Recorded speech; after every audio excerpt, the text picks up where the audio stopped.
ഏകദേശം ഊഹിച്ചാൽ മനസ്സിലാവും, ഏകദേശം ഒരു 50 മീറ്ററെങ്കിലും ഡിസ്റ്റൻസ് ഉണ്ട്. ഇനി ഈ കാഴ്ചകൾ കാണും. ഈ ഏരിയ മൊത്തം ഇതുപോലെ നിൽക്കുന്ന തെങ്ങുകൾ. 500 മീറ്റർ ദൂരം ഉണ്ടായിരുന്ന എൻ്റെ വീടും കടലും തമ്മിൽ ഇപ്പം എത്ര ദൂരം ഉണ്ടെന്ന് നോക്കിയേ. കൂടി വന്നാൽ ഒരു 200 മീറ്റർ ഉണ്ടാവും അല്ലേ. ഹായ്, നമസ്കാരം. വ്ളോഗേട്ടനാണ്. ഞാനിപ്പോൾ നിൽക്കണത് എൻ്റെ നാട്ടിൽ തന്നെ, നമ്മൾ കാണിച്ചിട്ടുണ്ടായിരുന്ന ആ വീടിൻ്റെ അടുത്ത്. അപ്പോൾ കടൽ നന്നായിട്ട് കുറഞ്ഞു. ഞാൻ പറഞ്ഞിട്ടുണ്ടായിരുന്നു, കാരണം കടലിപ്പോൾ മഴയൊക്കെ കുറഞ്ഞതുകൊണ്ട് കടൽ നന്നായിട്ട് കുറഞ്ഞു. നല്ല ശാന്തമായിട്ടാണ് കിടക്കുന്നത്. ഇപ്പോൾ ബോട്ടുകളും വള്ളങ്ങളും ചെറിയ വഞ്ചികൾ പോലും മീൻ പിടിക്കാനൊക്കെ കടലിൽ പോയി തുടങ്ങിയിട്ടുണ്ട്. പക്ഷേ കടൽ നല്ലതുപോലെ കയറി വന്നതാ, കണ്ടില്ലേ? ആ ഒരു മണൽത്തിട്ട കണ്ടോ? ഈ ഒരു വീടും കഴിഞ്ഞ് മണൽത്തിട്ട എത്രത്തോളം കയറി വന്നതാണ്. അത് കഴിഞ്ഞ് കടലങ്ങ് ഇറങ്ങിപ്പോയി ഈ ഒരു ഭാഗം ഇങ്ങനെ കുഴിച്ചിട്ടിരിക്കുകയാണ്. പക്ഷേ ഇനി ഒരു പെട്ടെന്ന് വല്ല ന്യൂനമർദ്ദമോ ഒക്കെ വന്ന് കടൽ കൂടുകയാണെങ്കിൽ വീണ്ടും അടിച്ച് കയറും, ആ ഒരു പുഴയിലേക്ക് വന്ന് മുട്ടും. ആ ഒരു പുഴയും കടലും തമ്മിൽ എത്ര ഡിസ്റ്റൻസ് ഉണ്ട് എന്ന് കാണിക്കണമെന്ന് കുറേ പേര് പറഞ്ഞിട്ടുണ്ടായിരുന്നു. പുഴയിൽ കടൽ മുട്ടാറായോ?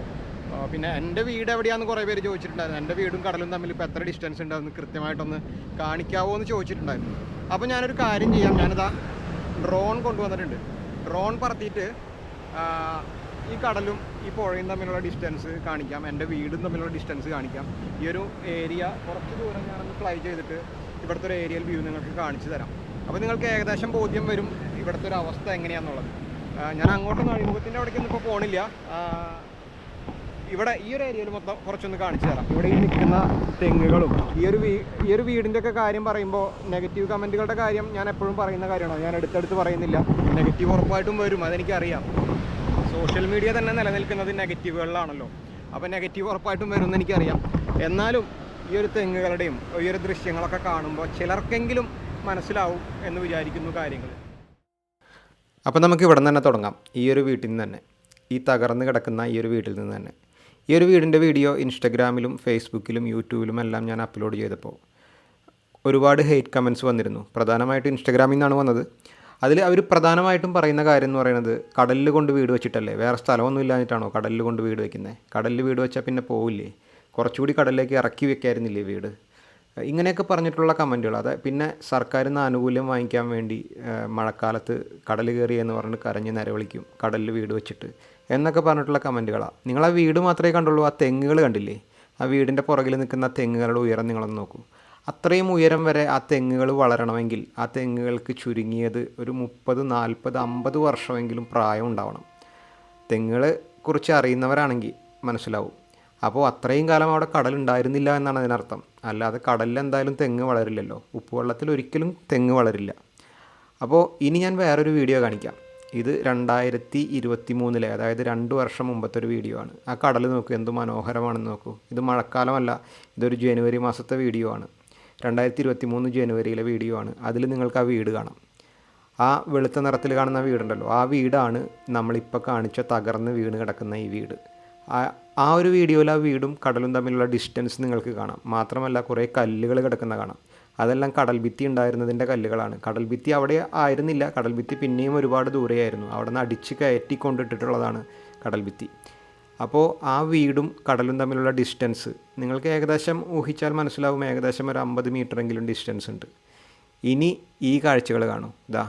ഈ ഏരിയ മൊത്തം ഇതുപോലെ നിൽക്കുന്ന തെങ്ങുകൾ. എത്രയോ തെങ്ങുകളാണ് നിൽക്കുന്നതെന്ന് നോക്കിയേ. ചെറിയ വരകൾ പോലെ നിങ്ങൾ കാണുന്നുണ്ടാവും. ഇതെല്ലാം തെങ്ങുകളാണ്, ഒന്നിനും തലയില്ല. അതിൻ്റെ ഇടയിൽ 1, 2 തെങ്ങുകൾ പച്ചപ്പെട്ട് നിൽക്കുന്നുണ്ട്. ബാക്കിയെല്ലാം തല പോയ തെങ്ങുകളാണ്. ഇപ്പോൾ നിങ്ങൾക്ക് 2 വീടുകൾ ഇവിടെ കാണാം. ഈ 2 വീടല്ല, ഒരുപാട് വീടുകൾ ഉണ്ടായിരുന്നൊരു ഏരിയ ആണിത്. അപ്പോൾ ഈ 2 വീടുകൾ, അതിൽ രണ്ടാമത്തെ വീടാണിത്. കണ്ടോ? ഈ ഒരു വീടും ഇപ്പോൾ കടലിലേക്കാണ് നിൽക്കുന്നത്. ഇപ്പോൾ മഴ കുറഞ്ഞ് കടൽ ശാന്തമായി നിൽക്കുന്ന സമയത്താണ് ഞാനിപ്പോൾ ഈ വീഡിയോ എടുത്തത്. അതുകൊണ്ട് അങ്ങോട്ട് തിരമാലകൾ കയറുന്നില്ല, വേലിയിറക്കത്തിൻ്റെ സമയമാണ്.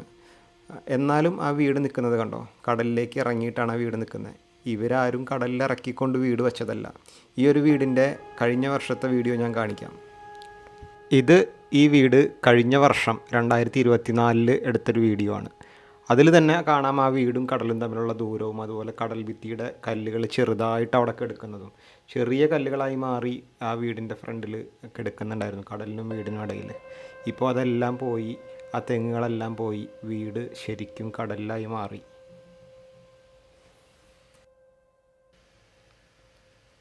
ഇനി ഈ നാടിൻ്റെ ഒരു ചിത്രം നമുക്കൊന്ന് നോക്കാം.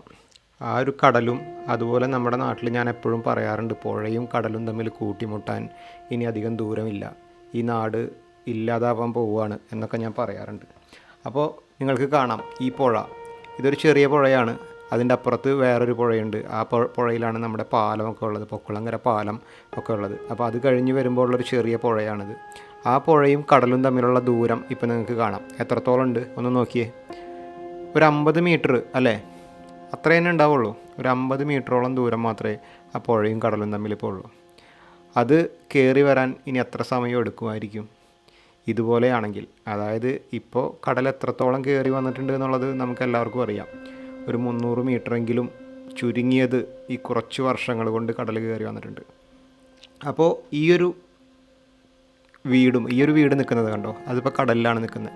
അത് കഴിഞ്ഞിട്ട് മണൽത്തിട്ട കാണാം. അത് കഴിഞ്ഞാൽ പുഴയുമായിട്ടുള്ള ഡിസ്റ്റൻസ് ഒന്ന് നോക്കൂ, എത്രത്തോളം ഉണ്ടാവും? ഒരു 50 മീറ്ററോളം ഡിസ്റ്റൻസ് ഉണ്ടാവും. അത്രയും ദൂരം കയറി വരാൻ എത്ര സമയം എടുക്കും? അതുപോലെ എൻ്റെ വീട് എവിടെയാണെന്ന് ചോദിച്ചിട്ടുണ്ടായിരുന്നു. എൻ്റെ വീടും കടലും തമ്മിൽ എന്ത് ഡിസ്റ്റൻസ് ഉണ്ടെന്ന്. അവിടെ നിന്ന് ഇങ്ങനെ പോയി കഴിഞ്ഞാൽ ദാ ഈ പുഴ കടന്ന് അപ്പുറത്ത് കടന്നാൽ ദാ വെളുത്ത നിറത്തിൽ ആ തെങ്ങിൻ തോപ്പുകൾക്കിടയിൽ കാണാം. അതാണ് എൻ്റെ വീട്. അപ്പോൾ കണ്ടോ, ഇതാണ് എൻ്റെ വീട്. അപ്പോൾ ഇതും കടലും തമ്മിൽ ഇപ്പം എത്ര ദൂരമുണ്ട്? വീട് വയ്ക്കുന്ന സമയത്ത് ഞാൻ പറഞ്ഞിട്ടുണ്ട്, വില്ലേജ് ഓഫീസർ തന്ന സർട്ടിഫിക്കറ്റ് പ്രകാരം 500 മീറ്റർ കടലിൽ നിന്ന് ദൂരമുണ്ട് എന്ന് പറഞ്ഞിട്ടുള്ള സാക്ഷ്യപത്രം അതിപ്പോഴും എൻ്റെ കയ്യിൽ ഇരിക്കുന്നുണ്ട്. ഞാനത് കാണിച്ചു തരാം, നിങ്ങൾക്ക് കാണിച്ച് തന്നിട്ടുണ്ട്. അപ്പോൾ 500 മീറ്റർ ദൂരമുണ്ടായിരുന്ന എൻ്റെ വീടും കടലും തമ്മിൽ ഇപ്പം എത്ര ദൂരമുണ്ട് നോക്കിയേ. കൂടി വന്നാൽ ഒരു 200 മീറ്റർ ഉണ്ടാവും അല്ലേ. ഈ 200 മീറ്റർ ദൂരം എന്ന് പറഞ്ഞാൽ കടലിന് ഒരു ചെറിയ ദൂരമാണ്. അപ്പോൾ അതും കയറി വരാൻ ഇനി അധിക നാളൊന്നും എടുക്കില്ല എന്നെനിക്കറിയാം. അതാണ് ഞാൻ പറയുന്നത്, ഈ നാട് ഇല്ലാതാവാൻ പോവുകയാണെന്ന്. ഈ ഒരു പുഴയുമായിട്ട് കടൽ മുട്ടിക്കഴിഞ്ഞാൽ പിന്നെ കുറച്ച് ദൂരം കഴിഞ്ഞാൽ അടുത്ത പുഴ, ആ ഒരു പുഴയും കൂടെ കടന്നാൽ ആ ഒരു പുഴ വരെയാണ് ഈ ഒരു നാട്. അതായത് പൊക്കുളങ്ങര ബീച്ച് അല്ലെങ്കിൽ പൊക്കുളങ്ങര കടപ്പുറം എന്നൊക്കെ അറിയപ്പെടുന്ന 100 വീടുകൾ ഇവിടെ ഉണ്ടായിരുന്നു. ഇപ്പോൾ അത്രയൊന്നും ഇല്ല. അവരെല്ലാം പലരും പല വഴിക്കായിട്ട് പോയി. ഒരു കുടുംബം പോലെ കഴിഞ്ഞിരുന്ന ഒരു നാടാണ്. ശരിക്കും എന്താ പറയുക, എല്ലാവരും തമ്മിൽ ഭയങ്കര ഇഷ്ടത്തോടെയും സ്നേഹത്തോടെയും ഒരു കുടുംബം പോലെയും ഒക്കെ കഴിഞ്ഞിരുന്ന ജനങ്ങളാണ് ഇവിടെ ഉണ്ടായിരുന്നത്. ഇപ്പം എല്ലാവരും പല വഴിക്കായി, പലരും പല സ്ഥലത്തേക്കായി പിരിഞ്ഞു. നാട് ഇതുപോലെ നശിച്ചുകൊണ്ടിരിക്കുന്നു. കടൽ കയറി വന്ന് ഈ നാട് തന്നെ ഒരു ദിവസം ഇല്ലാതാവും. അപ്പോൾ ഓർമ്മകൾക്കായിട്ടെങ്കിലും ഇതിവിടെ എടുക്കട്ടെ ഈ ഒരു വീഡിയോ.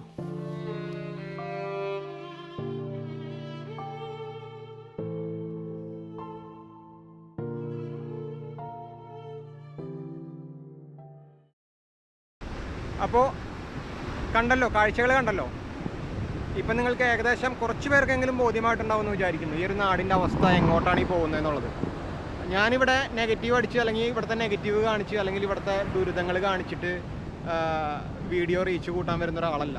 അതായത് പുറത്തുനിന്ന് ഇവിടെ വന്നിട്ട് ദുരന്ത സ്ഥലങ്ങളിലൊക്കെ പോയി വീഡിയോ ചെയ്യുന്ന ചിലരുണ്ട്. അതായത് എവിടെയെങ്കിലും ഒരു ദുരന്തം നടന്നു കഴിഞ്ഞാൽ അവിടെ ഓടിപ്പോയിട്ട് ദുരന്തങ്ങളുടെ കാഴ്ച കാണിച്ചിട്ട് റീച്ച് ഉണ്ടാക്കാൻ നോക്കുന്ന ചിലരുണ്ട്. കാരണം സോഷ്യൽ മീഡിയയിലെ ദുരന്തങ്ങൾക്ക് വൻ ഡിമാൻഡാണ്. നമുക്കറിയാം, ഒരു ദുരന്ത കാഴ്ച, ഒരു ആക്സിഡൻറ്റിൻ്റെ കാഴ്ച വന്നു കഴിഞ്ഞാൽ അത് ഒരുപാട് പേര് കാണും. എന്നാൽ ഒരു നല്ല കാഴ്ച കാണിച്ചാൽ അത് കാണാൻ വളരെ കുറച്ച് പേരേ ഉണ്ടാവുള്ളൂ. അപ്പോൾ ദുരന്ത കാഴ്ചകൾക്ക് എന്നും സോഷ്യൽ മീഡിയയിൽ വൻ ഡിമാൻഡാണ്. അപ്പോൾ അതുപോലെ ദുരന്തങ്ങൾ വീഡിയോ ആയിട്ടിടുന്ന കുറേ പേരുണ്ട്. പക്ഷേ ഞാൻ ദുരന്തം കാണിക്കാൻ പുറത്തുനിന്ന് വന്ന ഒരാളല്ല. എൻ്റെ നാടിൻ്റെ കാഴ്ചകളാണ് ഞാൻ കാണിക്കുന്നത്. എൻ്റെ വീടിൻ്റെ അടക്കം കാഴ്ചകൾ. എൻ്റെ വീട് പോലും ഈ ഒരു അവസ്ഥയിലായി ആവാൻ ഇനി അധിക നാളില്ല എന്ന് അറിഞ്ഞുകൊണ്ടാണ് ഞാനിവിടെ നിൽക്കുന്നത്. എനിക്ക് പോകാൻ വേറൊരു സ്ഥലവും ഇല്ല. പലരും കമൻറ്റ് ചെയ്യുന്നുണ്ട്, അതായത് ഇവിടെ വീടുള്ളവർക്കൊക്കെ വേറെ സ്ഥലത്ത് വീടുണ്ടാവും, എന്നിട്ട് ഇവിടെ മഴക്കാലം വരുമ്പോൾ ഇവിടെ വന്ന് താമസിച്ചിട്ട് സർക്കാരിൽ നിന്ന് ആനുകൂല്യം വാങ്ങിക്കാൻ വേണ്ടിയാണ് എന്നൊക്കെ പറഞ്ഞിട്ട്. എനിക്ക് ഇവിടെ മാത്രമേ ഒരു വീടുള്ളൂ. എനിക്ക് വേറൊരു സ്ഥലത്തും ഒരു തുണ്ട് ഭൂമി പോലും ഇല്ല. ഇപ്പോൾ ഈ പുനർഗേഹത്തിൻ്റെ കാര്യം തന്നെ പറഞ്ഞു. പുനർഗേഹത്തിൽ ഭൂമിയുള്ളവർക്ക് 10 ലക്ഷം കൊടുക്കില്ല. വേറെ എവിടെയെങ്കിലും ഭൂമിയുള്ളവർക്ക് 10 ലക്ഷം കിട്ടില്ല. ഭൂമിയുടെ പൈസ കഴിച്ച് ബാക്കി വീടിനുള്ള 4 ലക്ഷം മാത്രമേ കിട്ടുള്ളൂ. അപ്പോൾ അതുപോലെ എനിക്ക് വേറെ എവിടെയും ഒരു തുണ്ട് ഭൂമിയില്ല. ഈ ഒരു വീട് മാത്രമേ ഉള്ളൂ. അതായത് ഈ കടലിൻ്റെ തൊട്ടടുത്ത് കിടക്കുന്ന ഈ ഒരു വീട്. ഈ വീടിൻ്റെ പോലെ എൻ്റെ വീടും ആവാൻ ഇനി ഇങ്ങനത്തെ സ്ഥിതിയാണെങ്കിൽ, ഇതുപോലെ കയറി വരികയാണെങ്കിൽ അധിക കാലതാമസം ഇല്ല എന്ന് എനിക്കറിയാം. അപ്പോൾ എൻ്റെ നാടിൻ്റെ ഒരു അവസ്ഥയാണ് ഞാൻ കാണിക്കുന്നത്, അല്ലാതെ വേറെ എവിടെയും പോയിട്ട് ദുരന്തം കാണിക്കുന്നതല്ല. അത് നിങ്ങളൊന്ന് മനസ്സിലാക്കണം. ഓക്കെ, അപ്പോൾ എന്തായാലും ഞാൻ പോട്ടെ. ഇന്നിപ്പോൾ കൂടുതൽ വിശേഷങ്ങളൊന്നും പറയുന്നില്ല. ഇതൊക്കെ തന്നെയാണ് നമ്മുടെ നാടിൻ്റെ വിശേഷം. മഴ ഒതുങ്ങുമ്പോൾ ഈ നാട് കാണാൻ നല്ല ഭംഗിയാണ്. ഒരുപാട് പേര് വരും, കടൽ കാണാൻ വരും, കടലിൽ കുളിക്കാൻ വരും, ഈ കാഴ്ചകൾ കാണാൻ വരും. ദുരന്തങ്ങൾ കാണാനും വരുന്നവരുണ്ട്. മഴക്കാലത്ത് കടൽ അതിശക്തമായിട്ട് അടിച്ചു കയറുന്ന സമയത്ത് അത് കാണാൻ വേണ്ടി വരുന്നവരുണ്ട്, ഇല്ല എന്നല്ല പറയുന്നത്. അപ്പോൾ നാട് നല്ല ശാന്തസുന്ദരമായിട്ടുള്ള നാട് തന്നെയാണ്. ഇവിടെ ജീവിക്കുന്നതിൻ്റെ സുഖം വേറെ എവിടെ ജീവിച്ചാലും കിട്ടില്ല. അത് സത്യം തന്നെയാണ്. ഒരു തീരപ്രദേശത്ത് ജീവിക്കുന്നതിൻ്റെ സുഖം എന്ന് പറഞ്ഞു കഴിഞ്ഞാൽ അത് വേറെ തന്നെയാണ്. പക്ഷേ ഇതുപോലുള്ള ചില ദുരന്തങ്ങളും കൂടെ നമ്മൾ അനുഭവിക്കേണ്ടി വരും. അതാണ് പ്രശ്നം. അതിനെന്തെങ്കിലും നടപടികളോ കാര്യങ്ങളോ ഒക്കെ ഉണ്ടായി ഈ തീരമൊക്കെ ഒന്ന് സംരക്ഷിക്കപ്പെട്ട് കഴിഞ്ഞാൽ ഇതിനോളം പോകുന്നൊരു സ്വർഗം വേറെ എവിടെയും ഇല്ല. ശരി, എന്തായാലും പോട്ടെ.